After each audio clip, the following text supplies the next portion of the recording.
Adom TV, Facebook/Adom TV, Go TV 176, DSTV 280. Media Fia Amankwa Tamaklo. Yan twaso na yan fankwa yensan foforo emu de wiase nyina da yeyidi esi ho na yede kai moa awodo de yedie nom ani ade na enam so bi ama enei abeto dwa senwe enam se nipa ewe nwe ne de ha dwene because enwe eye mfasode ema nipa yankase ye nipadua kwan ya enwe ye mfasode ntie ni kwan so obehu ado ye kuna we no ene expect bako ekasai Openima bosome de tosudunan afempinu ne aduonu mienu ena wiase afa na nyina de asi ho no mu a oto ne World Monkey Day Saturday en wode ekai enwe emiyehu ehumfaso ewo ewiase Adom Kasee ene enkane pendimpa no woda wildlife ano na nansia atwetwem komo ena wode tu jase enwe enso ewo chefa ewo oman bia emu na wokọ mfuduo mu enuaba wodua na etintifo yi so bi ene se wopese wode aduro bi ebo manfo ho ban free yade bi eho a utimi ede adoi esohwe esanse adoi etise enipa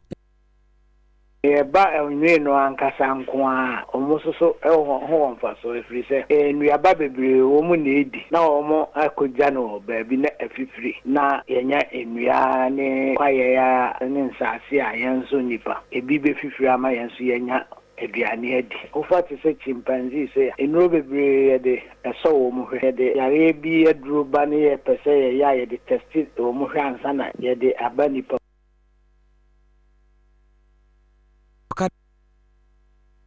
etie ene esu ahodo a ewo wo mu ye bese ohamu chichemu aduokono nwotwe ekiripon 9 ya akaka kra bi no woni ni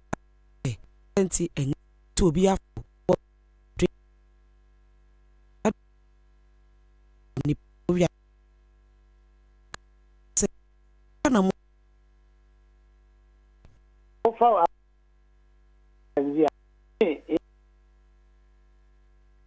in terms of genes, no, it's about 98.4% closer to that of human.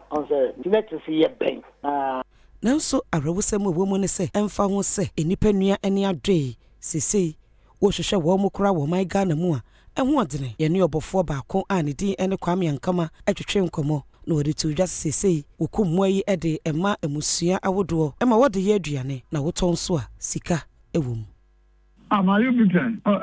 na omo hapa na sisi ahehe na msirie ne ko inu dede wo mundu nti na mkoye ni aba kwa da mjadu na mde yankwa adua wa ese nipa na ku betu fie dia se wo sunsura de kabla wa ya bo wokum